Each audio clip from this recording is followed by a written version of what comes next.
Hello students,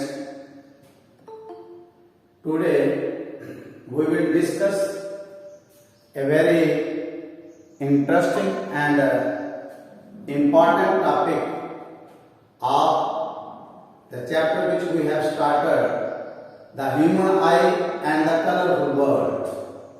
तो आज जो कलरफुल वर्ल्ड का पार्ट है वो स्टार्ट होगा। उसका सबसे पहले हम देखेंगे कि रिफ्रैक्शन थ्रू प्रिज्म।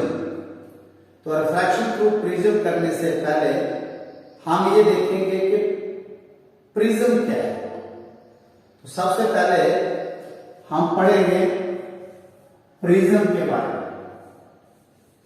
प्रिज्म, तो जब हमने आपने ये चैप्टर स्टार्ट किया जिसमें आपको हेडिंग दिया गया था the human I and the colourful world, तो ह्यूमन आई को हमने बड़े अच्छे तरीके से स्टडी किया। उसके जो रिलेटेड क्वेश्चंस थे उनको सॉल्व किया, उसके जो डिफेक्ट्स ऑफ विजन थे हमने उनको किया, और जो टेक्स्ट क्वेश्चंस थे उनको हमने किया। तो आज हम स्टार्ट कर रहे हैं कलरफुल वर्ल्ड का जो टॉपिक है उसको शुरू करना है। तो उसको शुरू करने से पहले सबसे पहले हमें जानकारी होनी चाहिए प्रिज्म की। आप लोगों ने प्रिज्म देखा होगा, ये मेरे हाथ में प्रिज्म है और इस प्रिज्म के बारे में आपको नॉलेज होनी चाहिए। ये हमारे लेबोरेटरी में भी है, इसका आपको प्रैक्टिकल भी पेपर में आता है प्रिज्म के साथ करने के लिए। तो आज हम इस प्रिज्म के बारे में पढ़ेंगे और इस प्रिज्म की ही इसके थ्रू रिफ्रैक्शन कैसे होती है उसको पढ़ेंगे। आपने इससे जो पीछे मेरा वीडियो आया था रिफ्रैक्शन थ्रू ग्लास लैब, उसको आपने स्टडी किया था। आज हम रिफ्रैक्शन थ्रू प्रिज्म पढ़ेंगे और दोनों के बीच में, दोनों की रिफ्रैक्शंस में क्या डिफरेंस होता है, refraction through glass and refraction through prism, इनमें क्या डिफरेंस होता है, इसको आज हम स्टडी करेंगे। सबसे पहले आप मेरे हाथ में देख सकते हैं ये प्रिज्म है। इसको अगर हम ड्रा करना चाहें तो हम इस तरीके से इसको ड्रा कर सकते हैं। ये हमारे पास इसकी प्रिज्म की हुआ है और इसी तरीके से जैसे एक हार्ट होती है, जैसे एक हार्ट होती है, हार्ट का जो हमारा पार्ट होता है प्रिज्म होता है। इस तरीके से हम इस पार्ट को यहां से जोड़ेंगे, यहां से इस पार्ट को जोड़ेंगे और इस तरीके से करेंगे। ये हमारा प्रिज्म का पार्ट बनता है। इस तरीके से हमारा प्रिज्म होता है। तो आपने क्या करना है कि जो प्रिज्म है सबसे पहले देखिए इस प्रिज्म के अंदर जो कुछ बेसिक टर्म्स आनी है। आपने देखना है कि इसमें नंबर ऑफ फेसेस कितने होते हैं, नंबर ऑफ फेसेस कितने हैं। दूसरी चीज आपने इसमें ये देखनी है कि इसके नंबर ऑफ एजेस कितने हैं। ये बड़े कम टीचर आपको पढ़ाते हैं नंबर ऑफ एजेस कितने हैं। उसके बाद हम इस पर पढ़ेंगे नंबर ऑफ वर्टिसेस कितने होते हैं इसमें, नंबर ऑफ वर्टिसेस, इसमें नंबर ऑफ वर्टिसेस कितने होते हैं। और तीसरा पार्ट पढ़ेंगे कि जो चौथी चीज है वो आपको क्लियर होनी चाहिए, शेप ऑफ साइड्स। जो शेप ऑफ जो उसकी साइड्स है उसकी शेप कैसे होती है, और जो उसका वेज होता है। फिफ्थ पार्ट में पढ़ेंगे कि जो इसका वेज होता है, shape of ways, shape of ways कैसे होती है। सबसे पहले ये चीजें आपको क्लियर होनी चाहिए। इसमें आप देखिए हमारे पास ये प्रिज्म है मेरे हाथ में। इस प्रिज्म का आप ये देखिए कि इसकी 5 फेसेस हैं, 1 2 3 4 और ये एक नीचे 5। इसके 5 फेस होते हैं, जैसे बच्चे आप देख लो, इसके टोटल 5 फेस होते हैं। ये हार्ट की शेप का होता है, इसके 5 फेस होते हैं। पहले आपको पता चाहिए नंबर ऑफ फेसेस, आपका आंसर आ जाएगा इसमें 5। उसके बाद इसमें एजेस कितने होते हैं? एजेस हम किसको बोलते हैं? एजेस बहुत से बच्चों को पता नहीं होता है कि एजेस क्या होते हैं। एजेस होते हैं साइड्स। देखिए इसकी साइड्स कितनी है, यहां से 1 नीचे वाले देख लो, इसका नीचे वाला क्वेश्चन 1 2 3 4 5 6 7 8 और एक टॉप है 9। तो इसके जो टोटल है वो 9 साइड्स होती है प्रिज्म की। आप जब प्रिज्म लोगे, प्रिज्म देखोगे इसकी 9 साइड्स होती हैं, जिनको हम एजेस बोलते हैं। अच्छा, इसके वर्टिसेस क्या होते हैं? वर्टिसेस क्या होता है? जैसे ये इसका ट्रायंगुलर पार्ट है, इसका जो ये एंगल देखो सामने, जहां पर ये 2 लाइनें जुड़ती हो वो वर्टिसेस होते हैं। तो नंबर ऑफ वर्टिसेस कितने इसमें? 6। कैसे? ये देखो 1 2 3 4 5 और ये 6। इसके वर्टिसेस होता है कॉर्नर्स। वर्टिसेस क्या होते हैं? कॉर्नर्स। इसके 6 कॉर्नर बिंदु होते हैं, कॉर्नर पॉइंट्स होते हैं। Shape of sides, shape of sides इसकी जो है रेक्टेंगुलर होती है। जो साइड्स हैं वो रेक्टेंगुलर है, और जो इसका शेप ऑफ बेस होता है वो ट्रायंगुलर है। आप क्वेश्चन ये राइज होता है कि ये जो हमारा प्रिज्म है, इसमें कितने फेसेस हैं? इसके 5। नंबर ऑफ एजेस कितने हैं? 9। नंबर ऑफ वर्टिसेस कितने हैं? 6। शेप ऑफ साइड्स कितनी है? रेक्टेंगुलर। शेप ऑफ बेस कैसे होती है? ट्रायंगुलर। कैसे? ये प्रिज्म आपके पास है, जब हमें प्रैक्टिकल करना हो हम इसको इस तरीके से लेते हैं। ट्रायंगल के बेस पर नीचे बेस होता है, इसका ऐसे रखते हैं और इसकी बाउंड्री खींचते हैं, और उसके बाद एक रिफ्रैक्टिंग सरफेस ये आई, दूसरी रिफ्रैक्टिंग सरफेस ये आई, तो इसको बोलते हैं रिफ्रैक्टिंग सरफेसेस। तो इसकी 1 2 और एक नीचे वाली ये रेक्टेंगुलर है, यानी कि इसकी शेप ऑफ साइड रेक्टेंगुलर, यानी कि कहने का मतलब है रेक्टेंगुलर सरफेसेस कितनी होती हैं? 3। और शेप ऑफ बेस क्या होती है? ट्रायंगुलर। ट्रायंगुलर सरफेसेस कितनी होती हैं? 2। तो 3 और 2 कितने हो गए? 5। इसके लिए 5 फेस हो गए। 2 ट्रायंगुलर होते हैं और 3 रेक्टेंगुलर होते हैं। 3 रेक्टेंगुलर होते हैं। अब इसका एक बहुत इंपॉर्टेंट आता है कि एंगल ऑफ प्रिज्म क्या होता है? एंगल ऑफ प्रिज्म, जहां पर ये जो इसकी सरफेसेस होती हैं, जैसे एक इंटरफेस लेटरल सरफेस ये है और एक लेटरल सरफेस ये है, जिस पॉइंट के ऊपर दोनों लेटरल सरफेसेस आपस में मीट करती है, जैसे इस पॉइंट पे मीट कर रही है, तो ये एंगल ऑफ प्रिज्म है। यहां पर एंगल ऑफ प्रिज्म क्या है? ये। इधर एंगल ऑफ प्रिज्म क्या है? ये। इस तरीके से ये इसका एंगल ऑफ प्रिज्म होता है। तो ये थी इंट्रोडक्शन प्रिज्म के बारे में। प्रिज्म की 5 फेस होते हैं, 2 ट्रायंगुलर और 3 रेक्टेंगुलर। प्रिज्म के 9 साइड्स होती हैं, एजेस होती हैं। प्रिज्म के 6 वर्टिसेस होते हैं, जिन बिंदुओं पर ये 6 फेसेस अलग अलग दो जो लेटरल फेसेस मीट करती हैं।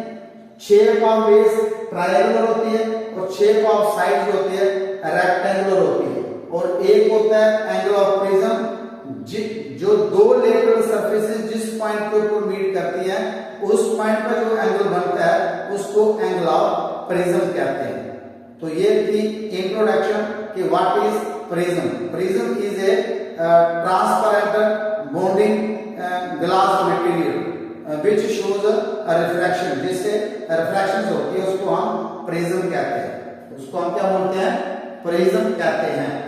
तो इस तरीके से हम इसको इसके थ्रू हम रिफ्रैक्शंस पढ़ेंगे आगे। तो देखिए रिफ्रैक्शन होगा,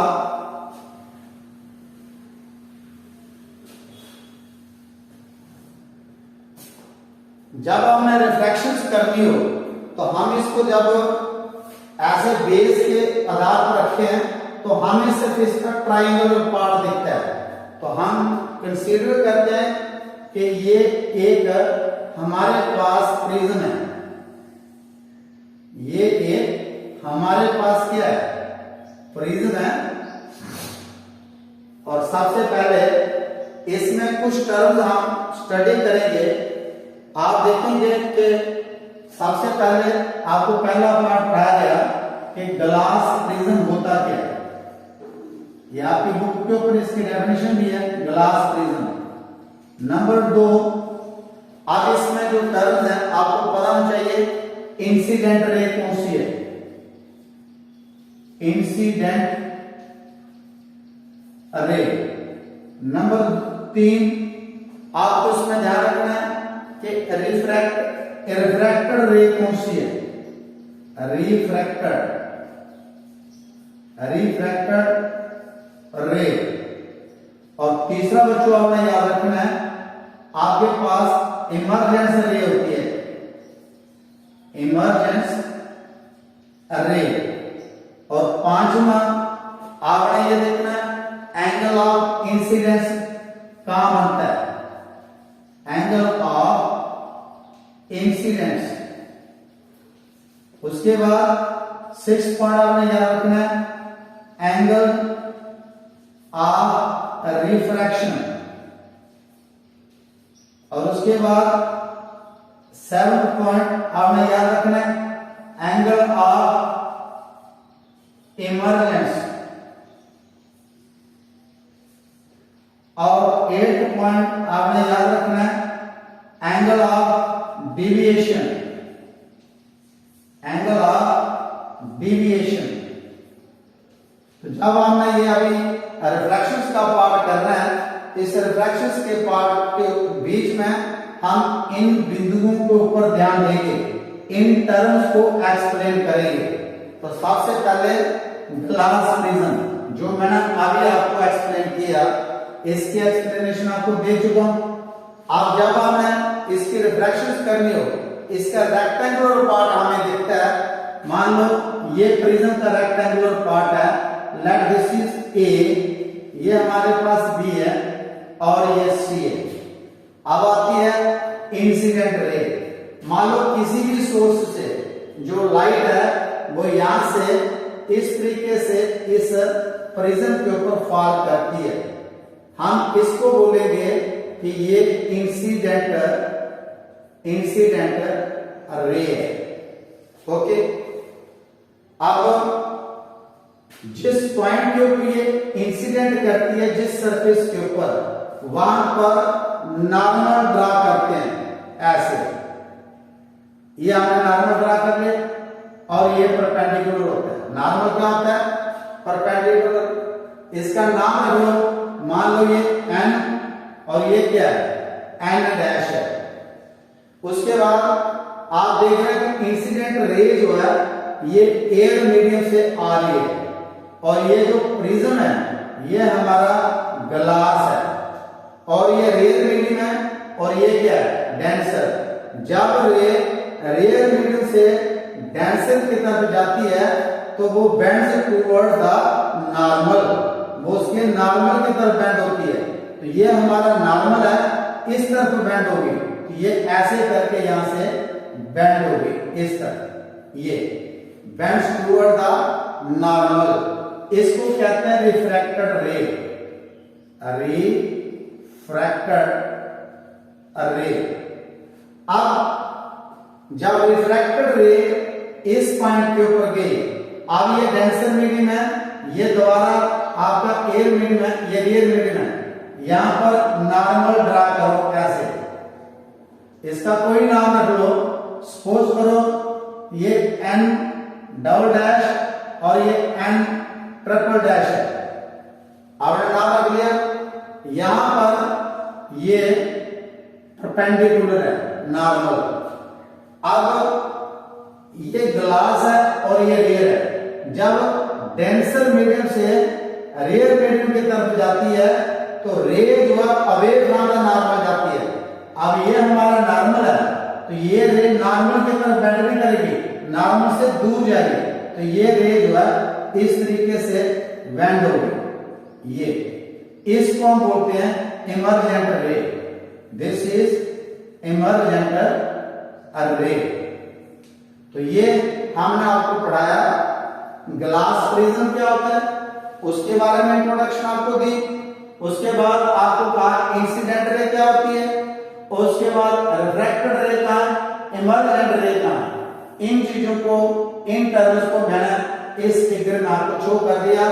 ये इंसिडेंट रे है और ये हमने नॉर्मल ड्रा किया। इंसिडेंट रे जब रेयर मीडियम से डेंसर मीडियम का फॉल करती है उसकी सरफेस के ऊपर, तो रिफ्रैक्टेड रे, इंसिडेंट रे और नॉर्मल एक ही पॉइंट के ऊपर लाई करते हैं। तो जो रिफ्रैक्टेड रे है it bends toward the normal, तो ये बेंड की। अब ये रिफ्रैक्टेड रे दूसरी रिफ्रैक्टिंग सरफेस के ऊपर फॉल करेगी। अब ये डेंसर मीडियम से रेयर मीडियम की तरफ जाएगी। जब इस पॉइंट के ऊपर हम नॉर्मल ड्रा करेंगे तो it bends away from the normal, not toward the normal, away from the normal, और इसको बोलते हैं इमर्जेंट रे।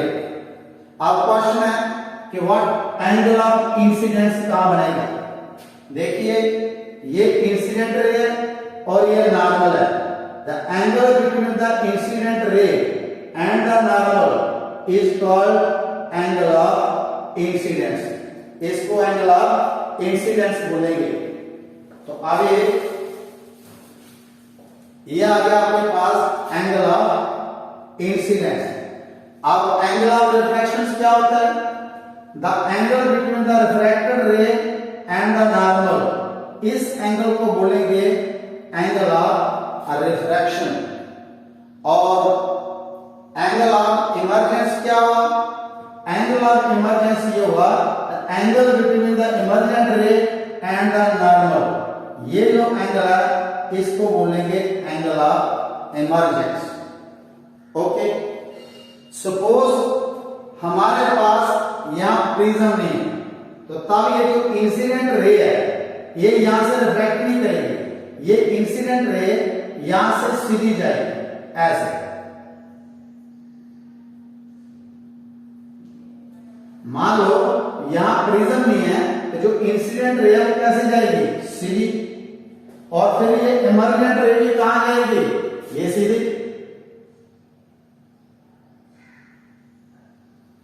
और ये जो इंसिडेंट रे है और जो इमर्जेंट रे है ये दोनों मीट करें इस पॉइंट के ऊपर। इस पॉइंट का कोई नाम डाल दो, ये मान लो कि पॉइंट ए बी सी, मान लो अगर ये डी पॉइंट है तो इस एंगल को डेल्टा, यानी कि डी आगे अंदर रखना, तो इसका नाम चेंज कर दो, कोई और नाम रख दो।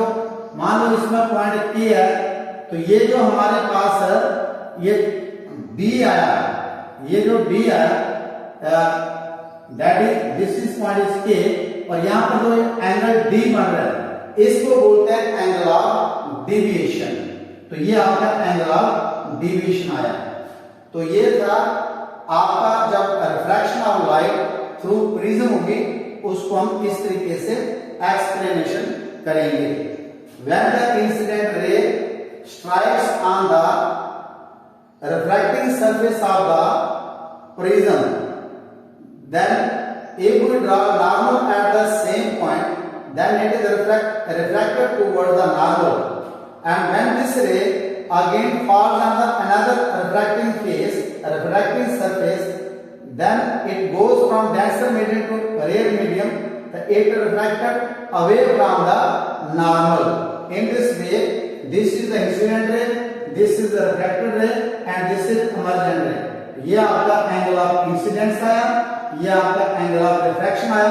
इंसिडेंट रे और नॉर्मल के बीच में इंसिडेंस एंगल रिफ्रैक्टेड रे और नॉर्मल के बीच का रिफ्रैक्टेड एंगल, इमर्जेंट रे नॉर्मल के बीच का इमर्जेंट एंगल।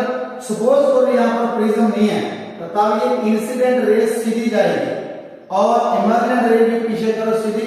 जिस पॉइंट के ऊपर ये दोनों इंटरसेक्ट करती हैं, ये जो पॉइंट ऑफ डिवीजन बनता है रेज का, तो ये इस एंगल को हम बोलते हैं एंगल ऑफ डिविएशन। क्या बोलते हैं?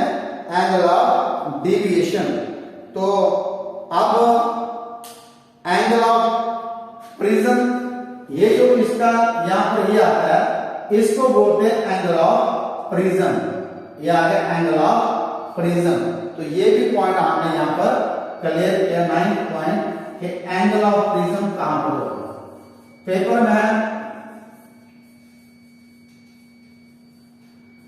पेपर में बहुत अच्छा कई बार आपको क्वेश्चन पूछते हैं कि एंगल ऑफ प्रिज्म डिफाइन करो या एंगल ऑफ डिवीजन डिफाइन करो। ये चीजें आपको डिफाइन करना आनी चाहिए कि what is angle of prism and what is the angle of deviation, या explain refraction through glass prism.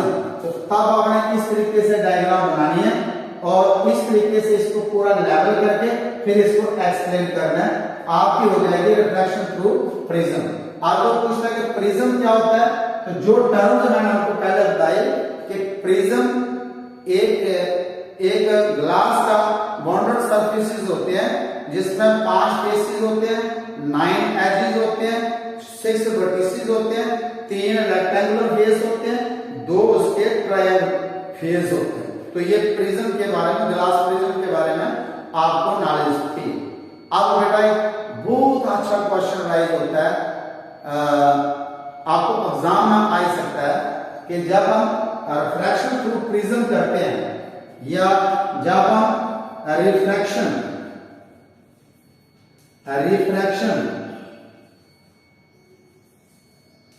Through glass slab करते हैं, ग्लास स्लैब, ये भी लेबोरेटरी में होता है, आपको दिखाएंगे।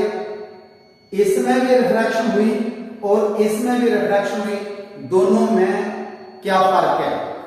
What is the difference between the refractions when it occurs in glass through the glass slab और when it occurs through glass prism. तो सबसे पहला पॉइंट याद रखिए, जो ग्लास स्लैब होता है इसको भी हम ग्लास प्रिज्म कह सकते हैं। इसके सारे फेसेस रेक्टेंगुलर होते हैं, मगर जो प्रिज्म होता है इसके भी 5 फेस होते हैं और वो 2 रेक्टेंगुलर ट्रायंगुलर होते हैं और 3 रेक्टेंगुलर फेस होते हैं। पहला डिफरेंस ग्लास स्लैब और इसमें ये है, इसकी जो शेप होती है एक हार्ट जैसी होती है प्रिज्म की। ये देख लो, ये प्रिज्म है, इसके से जैसे एक हार्ट बनी होती है, हार्ट जैसी होती है, मगर जो हमारा ग्लास स्लैब होता है उसकी शेप एक क्यूबाइड जैसी होती है, क्यूबाइड की शक्ल का होता है। और सबसे इंपॉर्टेंट क्वेश्चन जो रिफ्रैक्शंस का यहां पर पूछा गया, इंसिडेंट रे, रिफ्रैक्टेड रे, इमर्जेंट रे, इसमें भी आती है। कैसे? ये आ गया मेरे पास, ये आ गया इस तरीके से, ये आगे मेरी इंसिडेंट रे है, ये मेरी रिफ्रैक्टेड रे है और ये हमारा इमर्जेंट रे है। ओके, अब अगर ये ग्लास स्लैब ना हो, अगर ये ग्लास स्लैब ना हो, यहां पर ये परपेंडिकुलर है और यहां पर ये परपेंडिकुलर है, अगर ये ग्लास स्लैब ना हो तो उस समय ये रे सीधी जाती है इस तरीके से और ये रे यहां से ऐसे जाती है। तो इन दोनों के बीच में क्या फर्क है? यहां पर आपको पढ़ाया गया था इन केस ऑफ ग्लास स्लैब कि जो इंसिडेंट रे होती है और जो इमर्जेंट रे होती है ये आपस में पैरेलल होती है, मगर यहां देखिए ये इंसिडेंट रे है और ये रिफ्रैक्टेड रे है, ये आपस में पैरेलल नहीं है। These are bended towards each other, ये भी उसी डायरेक्शन में बेंडिंग है, इसकी भी उसी डायरेक्शन में बेंडिंग है। इनके बीच में सिर्फ एंगल ऑफ डिविएशन बनता है। अगर इनको सपोज को प्रिज्म नहीं है तो इमर्जेंट रे और इंसिडेंट रे के बीच में एंगल ऑफ डिविएशन बनता है। मगर जब इस रे को सीधा प्रोड्यूस करते हैं और इमर्जेंट रे, इनके बीच में लेटरल इन्वर्शन बनती है, लेटरल इन्वर्शन। तो ये फर्क आता है दोनों रिफ्रैक्शंस के बीच में। जब हम ग्लास स्लैब से रिफ्रैक्शन करते हैं और ग्लास प्रिज्म से करते हैं, इसमें इमर्जेंट रे और incident ray in case of glass slab both are parallel, और इसमें दोनों पैरेलल नहीं होती हैं। इनके बीच में प्रिज्म के केस में यहां पर इनके बीच में एंगल ऑफ डिविएशन बनता है, और इस केस में इनके बीच में लेटरल इन्वर्शन लेटरल डिस्प्लेसमेंट बनती है। तो इनके बीच में लेटरल डिस्प्लेसमेंट होती है, इनके बीच में डिस्टेंस होता है, ये कभी आपस में इंटरसेक्ट नहीं करती हैं। These are main parallel with each other, this is lateral displacement and this is the angle of deviation. यही फर्क है दोनों रिफ्रैक्शंस के बीच में through the glass prism and through the glass slab. I hope आपने इस लेक्चर को एंजॉय किया होगा। अगर आपको ये मेरा वीडियो अच्छा लगता है, आप इसको सब्सक्राइब करें और इसको शेयर करें और इसको लाइक करें। मनसूत्रा ट्यूटोरियल कठुआ आपको ये फ्री में क्लासेस, ऑनलाइन क्लासेस दी जा रही है, इसमें कोई आपका पैसा नहीं है। अगर आपको अच्छा लगे आप इसको सब्सक्राइब करें, आपको दोस्तों के बीच में सब्सक्राइब करें और इसको शेयर करें। आगे आने वाला पार्ट बहुत अच्छा कलरफुल है वर्ल्ड है, जिसमें हम आपको बताएंगे रेनबो कैसे लगता है, ये आसमान का कलर ब्लू क्यों दिखता है, या हमें जब सूरज निकलता है या सूरज ग्रुप होता है उसका कलर रेडिश क्यों होता है। ये सारी तरह जो कलरफुल वर्ल्ड आप देखते हैं इसमें ये चेंजेस कैसे आती हैं। अगला जो टॉपिक हमारा डिस्पर्शन ऑफ लाइट या कलरफुल वर्ल्ड, इसको कैसे हम देखेंगे, ये डिस्पर्शन ऑफ लाइट का टॉपिक हमारा कल शुरू होगा नेक्स्ट वीडियो में। तो आप मेरे आला वीडियोस को सब्सक्राइब करें और उनको ध्यान से देखें। आपको एक टॉपिक क्लियर किया हुआ है, चाहे वो रिफ्रैक्शन थ्रू मिरर थी या लेंसेज के थ्रू या ग्लास स्लैब के थ्रू थी। अब हमारा प्रिज्म का पार्ट शुरू हुआ, एक एक चीज आपकी एक्सप्लेन की जाएगी। Thank you, have a nice day.